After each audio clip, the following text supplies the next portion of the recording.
네, 2030 세계 박람회 개최지가 결정되는 운명의 날이 이제 하루 앞으로 다가왔습니다. 마지막 프레젠테이션을 앞두고 정부와 민관 유치단이 부산과 파리에서 각각 막판 총력전을 펼치고 있는데요. 일본 정부가 부산 지지 방침을 밝히면서 우리나라에 힘을 실어준 상황입니다. 네, 당초에는 사우디 리야드에 크게 밀릴 걸로 예상되기도 했지만 갖은 노력에 초박빙 접전까지 예상된다는 보도도 나오고 있습니다.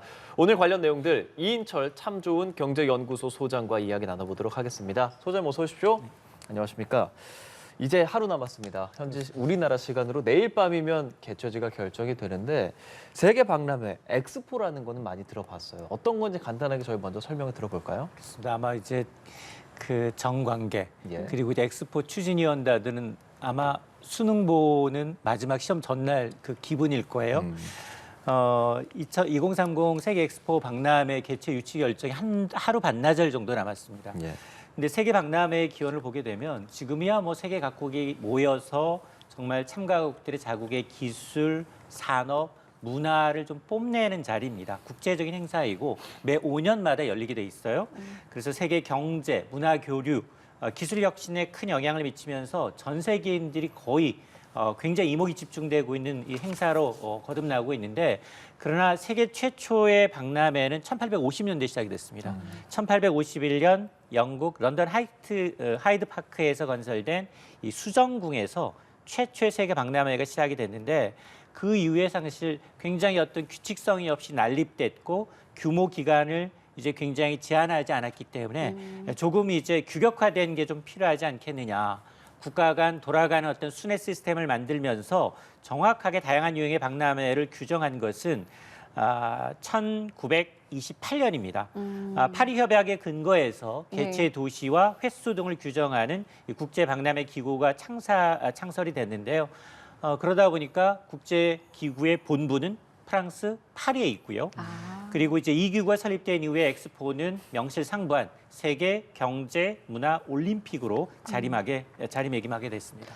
우리 국민들은 엑스포라고 하면은 대전 엑스포라던가 뭐 여수 엑스포를 떠올리시는 분들이 많으실 것 같아요. 그래서 그때 이미 했는데 왜 이번이 처음이라고 말하는 거지? 라고 생각하시는 분들도 계실 것 같은데 어떤 게 좀 다른 걸까요? 그렇습니다. 이제 국제 박람회, 세계 박람회는 크게 두 가지로 나눠요. 인정 박람회와 지금 등록 박람회, 엑스포라는 얘기를 하는데 이게 약간의 이제 조금 차이가 있습니다. 이 등록 엑스포라는 건 이 전시하는 주제가 모든 인간과 관련된 모든 것을 다룰 수 있습니다.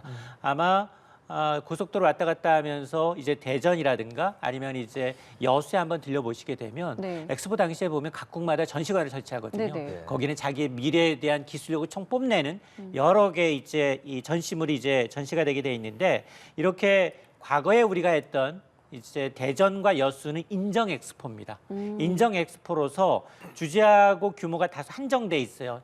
그리고 기간도 한 석 달 정도로 비교적 짧습니다. 그러나 등록 엑스포라는 건 개최 기간이 한 6개월 정도, 2배 정도 더 길고요. 앞서 제가 이제 5년 주기로 열리다 보니까 전시관은 이제 참가국이 한 뭐 200여 개국 이상이 오게 되면 참가국이 직접 자국이 부담을 하면서 전시관을 설치하게 되고요. 그러나 인정 엑스포는 이제 이 등록한 국가보다는 조금 이제 개발도상국 위주로의 이제 엑스포로 진행되다 보니까 주최국이 전부 다 건설하는 비용도 다 들이고 그리고 참가국도 이래는 이제 무상으로 임대해주는 성격이어서 만에 하나 이제 부산이 이번 등록 엑스포를 유치하게 되면 한국은 전 세계에서 12번째 등록 엑스포를 이제 개최한 국가가 되고요. 아시아에서는 4번째요. 이미 일본, 중국, 아랍에미레이트가 개최한 상황이고요. 그리고 이제 세계 3대 스포츠 이벤트라고 하면 국제 행사라고 하면 올림픽 그리고 월드컵 여기다가 이제 세계 박람회를 꼽고 있는데 세계 3대 주요 국제 행사를 모두 개최한 국가는 우리가 여기 들어가게 되면 7번째로 등극하게 됩니다. 예, 그러한 엑스포를 부산에 유치하기 위해서 지금 정부에서 많은 노력을 하고 있습니다. 윤석열 대통령, 한덕수 국무총리 등등 어떤 노력을 하고 있는지 먼저 말씀해 주실까요, 좀? 우리가 사실은 지금 뭐 3파전이라고 합니다. 사우디하고 그리고 이제 이탈리아 그리고 부산이 이제 3파전인데 조금 출발은 늦었어요. 한 사우디보다도 한 6개월 정도 지연돼서 지난해 5월부터 출범을 하긴 했습니다. 그러나 지금 한 노력을 보게 되면 예. 민관이 합쳐서 지구 한 500바퀴 정도를 돌았다.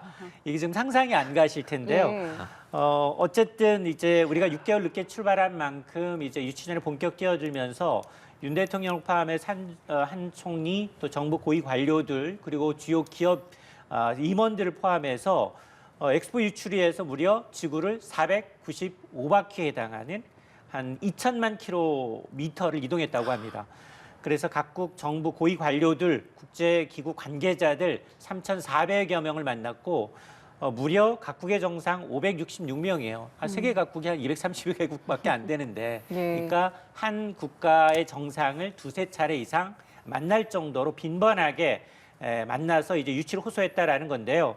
이러다 보니까 사우디는 사실 좀 앞서갔잖아요. 네. 굉장히 오일머니를 파워로 해서 이제 경제협력을 바탕으로 해서 여러 가지 이제 그 지원 활동을 하고 있는 상황인데, 야, 한국이 먼저 이 국가를 방문하게 되면 유치에 대해서 불안감이 잔존해 있다 보니까 한국이 지나간 밤에 바로 이제 며칠 뒤에는 같은 나라를 찾아가서 표단속을 하고 있다라는 이제 후문이 들릴 정도인데, 어쨌든 지금 뭐 이 투표 방식이 굉장히 좀 독특한 투표 방식을 갖고는 있지만 지금 이제 우리나라의 경우에는 그동안은 이런 이제 엑스포를 통해서 각국의 경제력을 조금 돋보이고 자국이 얼마나 이제 잘 사는지 이런 걸 좀 내세웠다면 우리 이런 성격 자체를 좀 바뀌고 있어요.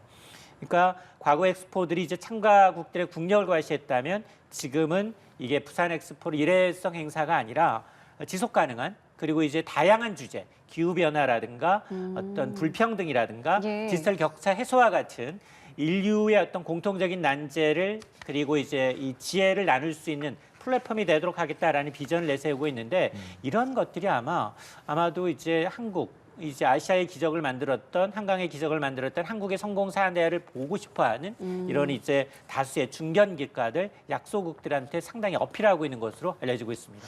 실제로 지금 부산에도 이 유치 결정을 위한 응원 열기가 상당하다고 전해지고 있는데, 이게 개최를 하게 되면은 경제적으로 과연 우리는 얼마만큼의 효과를 얻을 수 있는가, 이 부분도 참 궁금합니다. 맞습니다. 이제 겨울철 부산 해운대 방문할 일이 뭐 있겠나 싶겠는데, 부산에 가보시면 30m짜리 대형 열기구와 함께 에펠탑이 이제 한 6m 가량의 파리 에펠탑 모형의 기원 유치 이제 이 상징물이 지금 등장해서 눈길을 네. 끌고 있는데, 어쨌든 이 지금 부산 엑스포가 유치가 된다면 사실은 2030년 유치가 되면 2030년 5월부터 시작이 되거든요. 5월 1일부터 무려 6개월 동안 이제 박람회가 개최가 되는데, 이 기간 동안 5,050만 명이 이 부산을 찾을 것으로 예상을 하고 있습니다. 물론 국내외 합쳐서인데요.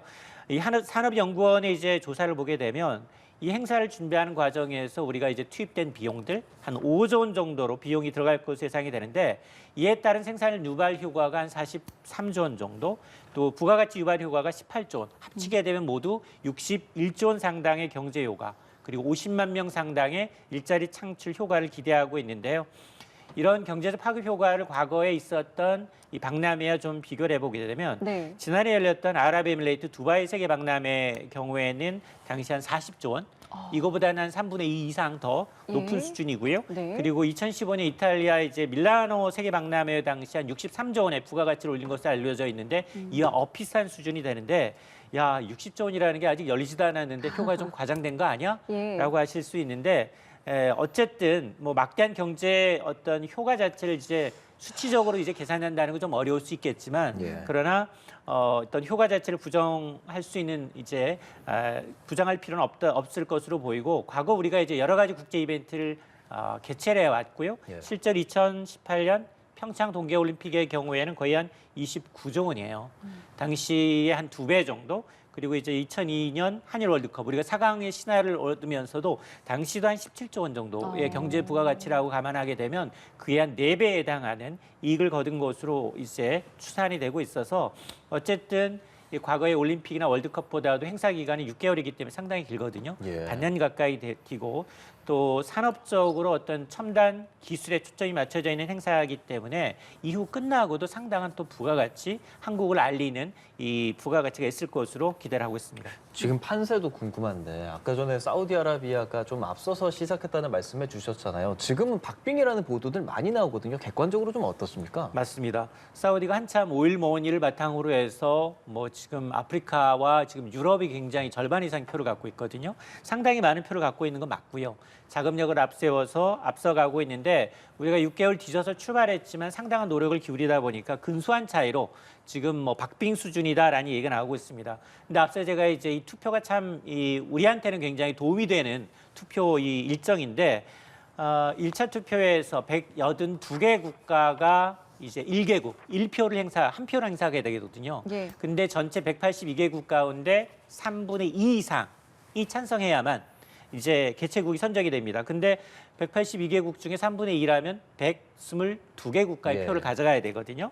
근데 그게 좀 불가능하지 않겠느냐. 이미 한 10표 이내로만 우리가 줄여주면 1차 투표에서 네. 그러면 2차 투표로 넘어가게 되면 3위는 빠집니다. 그리고 1, 2위만 놓고서 누가 더 많이 표를 가져갔느냐에 이제 가 승자가 되는데 아마 그동안 이제 사우디가 각종 투자나 이제 이 오일 머니를 바탕으로 해서 개발 약속을 중진국으로 상당히 했어요. 그래서 아프리카라든가 일부 유럽 국가들이 이제 환심을 사는 전략을 세웠기 때문에 2차로 넘어가게 되면 1차는 거기에 투표를 했다가도 예. 지금 우리도 굉장히 매력적인 게 우리나 뭐 삼성이나 현대와 같은 이제 글로벌 기업들이 할 컨텐츠와 결합해서 각종 경제 협력을 약속하고 있기 때문에 아마 그리고 이제 우리나라의 성공 비결을 공유하겠다라는 이제 비전을 제시하고 있어서 불리한 여건인 건 맞지만 아마 민간 총력전으로 인해서 지금 판세를 내두다 보면 우리가 조금 뒤처져 있는 건 맞지만 그러나 근소하게 1차에서 2차 넘어가기만 하면 우리도 승산이 있다라고 보고 있는 것 같습니다. 이게 무기명이기 때문에 또 가능한 거잖아요. 맞아요. 비밀 투표예요. 예. 도움은 받고 지금 1차 투표했는데 거기다가 내 국가가 아니라 사우디는 어쨌든 뭐 이 전체 대륙을 대상으로 해서 이제 오일머니를 풀고 있는 상황이기 때문에 네. 굉장히 초반에 굉장히 강세를 나타냈어요. 그런데 지금 무기명 투표, 비밀 투표라는 게 굉장히 또 강점이고 1차에서는 사우디 하겠다라고 했는데 2차로 넘어가면 이제 바뀔 수도 있거든요. 예. 그런 부분들에 대해서 우리는 이제 팔고 들고 있는 상황입니다. 실제로 일본 정부도 우리 정부를 지지할 거다라고 이제 공식적으로 이야기를 했는데 사실 일본 같은 경우에는 이제 당초에는 사우디를 지지하려고 했었던 걸로 이제 전해지고 있는데 이제 우리로 좀 그러니까 바꾼 것으로 지금 전해지고 있는데요. 이 사우디를 지지하는 국가들은 이제 결국엔 이 오일 머니를 결코 무시할 수 없는 상황인 거잖아요. 맞습니다. 이 부분은 지금 어느 정도라고 좀 보면 되겠습니까? 진짜 네옴시티 건설을 위해서 지금 한국과 일본이 경쟁하고 있어요. 그러면 일본 역시 예. 전략적으로 사우디가 좀 필요해요. 그럼에도 불구하고 이제 균형 잡힌 그리고 이제 우리가 그동안 이제 굉장히 이제 좀 공들였던 한일 관계가 좀 훈풍이 불다 보니까 요미우리 신문에 의하면 아프리카의 케냐에 이어서 그리고 일본 정부도 부산 지지로 변경 방침을 정했다는 겁니다. 자, 이런 것들은 아마 중동 관계도 고려했지만 한일 관계 개선이 우선이다라는 데 방점이 찍혔다라는 거고요.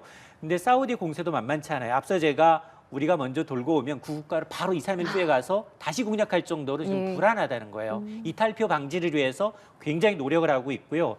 특히나 빌살만 왕세자는 지난 10일 아프리카에 10년 동안 무려 10억 달러 이상을 투자하겠다라는 큰 그림을 또 발표를 했습니다.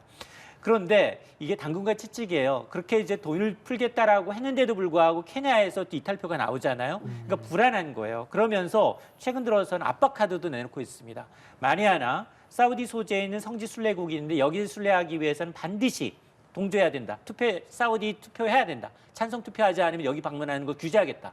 제한하겠다라는 식으로 지금 압박을 하고 있거든요. 네. 이에 대한 반발도 만만치 않아요. 그렇지 않아도 지금 사우디는 글로벌 인권단체로부터 굉장히 지금 비난을 받고 있는 상황인데 사우디는 빈번하게 사형이 집행이 되고 있고요. 또 이제 인권운동화에 대한 고문 그리고 치사, 자의적인 구금 여기다가 여성 인권의 억압이 여전한 곳이라서 이 인권국들의 이 반발 기류가 확산되고 있는 것도 우리한테는 굉장히 긍정적 플러스 요인입니다. 예. 그래서 뭐 유럽과 아프리카 이렇게 대륙별로 전략을 갖고 공략하는 것이 중요하다라는 얘기하는데 우리나라 좀 어떤 전략을 갖고 임하고 있습니까? 맞습니다. 아마 지금 우리가 이제 평창 이제 올림픽을 유치하는 1등 공신이라면 아마 김연아 선수의 화려한 프리젠테이션을 꼽을 거예요. 그동안 4차례의 프리젠테이션이 있어 왔고요. 네. 거기에서도 굉장히 부산에서 있었던 마지막 4차에서도 굉장히 회원국들의 환심을 사기에 충분했는데 이번 5차 이제 프리젠테이션에서는 부산이 이니셔티브를 쥐고 그동안은 굉장히 이제 부산에 대한 그런 강점을 굉장히 그 비즈니스적인 요소를 가미했다면 이런 걸 좀 빼고 순수하게 어떤 이제 부산이 주도권을 갖고서 이 행사를 치를 수 있는 걸 강조하겠다라는 거거든요. 그래서 아마 말씀하셨던 것처럼 지금 보게 되면 회원국들 가운데 절반 가까이가 유럽과 아프리카거든요. 예. 이 표심 공략이 굉장히 중요한데 근데 지금 변수들이 앞서 제가 말씀드렸습니다만 이제 사우디의 경우에는 일단 중동전이 이제 발생한 것도 굉장히 좀 리스크 요인이에요. 예. 왜냐하면 엑스포라는 게 사실은 이제 정세에 대한 전쟁에 대한 어떤 반발 심리가 굉장히 큰 상황이고 이러다 보니까 특히나 이제 최근 들어서 사우디에 이제 돈을 갖고서 이제 뭐 일머니를 갖고 산다에 대한 이제 반감도 있는 상황이고 앞서 제가 이제 국제 행사를 특히 이제 사우디가 최근 들어서는 모든 국제 행사를 독점하고 있다라는 데한 견제 목소리도 높거든요. 예. 최근에는 이제 이 2034 월드컵 개최권을 따냈어요. 근데 지금 사우디의 국제 행사의 유치 이력을 보니까 2027년 아시안컵, 그리고 2029년에 동계 아시안 게임, 여자 아시안컵, 그리고 2034년에 하계 아시안 게임과 월드컵까지 이미 대형 국제간 행사를 다 독식을 하고 있는 상황에서 예. 이것까지 만일 가져가게 되면 엑스포까지 가져가는 데 대한 이제 국제사회 견제론도 있는 상황이고 또 하나는 앞서 제가 이제 지금 굉장히 이 전쟁 확산과 이제 엑스포 정신을 모순일 수밖에 없다라는 점도 아마 이제 그 유럽 국가들 1차에서는 조금 사우디한테 유리하게 표가 가겠지만 2차에서 이탈표가 나올 수 있는 부분들이 분명 유럽과 그리고 아프리카 국가를 중심으로 해서 나올 수 있는 부분이 있다라고 지금 우리는 보고 있는 겁니다. 그 투표를 하기 바로 직전에 최종 투표, 최종 PT가 있습니다. 지금 말씀해 주신 것처럼 이제 김연아 선수도 이 PT에 참여를 했었는데 5차 PT, 이제 최종 PT에는 어떤 인물들이 나올까요? 아마 4차 PT에서는 윤석열 대통령이 부산 이즈 레디를 시작으로 해서 네. 각종 이제 연예인들이 많이 나왔어요. 네네. 싸이 씨부터 시작을 해서 그리고 K-팝 그룹의 에스파 여기다가 이제 소프라노 조수미 씨까지 이제 등장을 해서 당시에는 우리가 이제 이런 K 스토리를 이제 성공 스토리를 입히는 목적이었었고 특히나 우리나라의 경우에는 기술 강국, AI라든가 차세대 이동통신 6G 그리고 스마트 공항과 항구를 위해서는 첨단 기술 박람회를 예고했다면 이번 5차에서는 이런 걸 빼고 순수하게 이제 부산이 유치했던 각종 이제 경험을 강조하면서 이제 마지막 유치 성패를 가릴 수 있는 중요한 이제 분기점이 될 것으로 보이는데 발표 연사가 굉장히 중요합니다. 그러게요. 마지막이기 때문에 예. 여기에 반기문 전 유엔 사무총장이 등장할 것으로 보여요. 어. 아직까지는 공개되지는 않았어요. 예. 공개되면 또 사우디의 어떤 이제 전략을 그쵸. 드러낼 수도 있기 때문에 네. 그러나 지금 알려진 것으로는 전 세계를 무대로 해서 활동했던 반기문 전 유엔 사무총장을 비롯해서 평창 이제 동계올림픽 유치를 위해서 프레젠테이션을 하셨던 이제 이 평창 동계올림픽 유치원의 나승현 전 대변인도 유력한 이제 스피커로 이제 알려지고 있는 상황인데 지금까지는 4차까지는 우리가 부산 이즈 레디, 부산은 준비가 돼 있으니까 네. 모든 국제 행사를 우리 할 수 있다라는 걸 공표를 했다면 이번에는 PT 순서가 20분씩 진행이 되는데요. 우리나라, 이탈리아, 사우디 순서거든요. 네. 그래서 이번에는 1번 배드를 시정받은 만큼 부산 이즈 넘버 원. 이라는 슬로건을 가지고서 아마 파리 여행하셨던 분은 아실 거예요. 각종 열기구부터 시작을 해서 모든 간판에 이제 부산 이즈 넘버 원이라는 이제 홍보 캠페인을 보실 수 있을 겁니다. 예, 이게 결정이 되면 2030년에 개최가 되는 것이고 그 사이에 기간 동안 많은 우리나라에 좀 변화가 있게 될 텐데 뭐 아무래도 수도권에 집중되어 있는 그런 인구 밀집이라든지 발전적인 부분들도 충분히 나눌 수 있을 것 같고 그 외에 뭐 어떤 작업들이 좀 진행될 수 있겠습니까? 맞습니다. 일단 사실 2030년이니까 지금 예. 한 7년 정도 후의 일이에요. 그리고 이제 유치가 결정되지도 않았는데 벌써 김칫국이냐라고 하실 수 있는데 아마 유치가 본격화되게 되면 사실은 밑그림은 돼 있어요. 지금 가장 개최 장소로 유력한 곳은 북항입니다. 지금 이 부산 광역시 북항, 부산항을 이제 새롭게 개발한 이제 마리나 지역인데 이 일대에 축구장 480개 군. 전시장이 마련이 됩니다. 그리고 이제 6개월간 진행이 되고요. 200여 개국에서 5,050만여 명이 참석할 것으로 추산이 되는데 여기가 개발이 되게 되면 각종 진행을 위한 시설이 들어가게 되고요. 정부가 추산하고 있는 사업비만 한 6조 5천억 원, 이 가운데 한 5조 원 정도는 전시시설, 기반시설, 엑스포 빌리지와 같은 이제 숙박시설들이 이제 건설에 투입이 되고 아마 가덕도 신공항도 사실 이제 굉장히 부산 도시 개발에 박차를 가할 수 있을 것으로 보여서 아마 부도심에 이어서 여기에 이제 이전하고 계획하고 그리고 이제 여기에는 이제 미보급창까지 있기 때문에 이런 것들이 순차적으로 이어지면서 아마 이제 원도심과 부도심 이거를 좀 어떻게 이제 풀어야 되는지에 대한 우리가 과제를 떠안게 되는데 어쨌든 앞서 제가 이제 부산이 유치에 성공하게 되면 우리나라가 이제 12번째, 아시아에서는 4번째, 그리고 이제 세계 3대 중요한 이벤트를 이제 모두 이제 개최한 7번째 국제 행사가 되는데 아마 우리 시간으로 29일 자정, 네. 자정에서 전자투표예요. 네. 그러니까 한 30분 내로 바로 결과가 나오는 거죠. 나올 수 있습니다. 예, 알겠습니다. 말씀하신 대로 결선 투표까지 가게 될지 또 최종적으로 우리가 되게 될지 저희도 끝까지 응원하도록 하겠습니다. 오늘 말씀 여기까지 함께 할게요. 이인철 참 좋은 경제 연구소 소장이었습니다. 고맙습니다. 고맙습니다.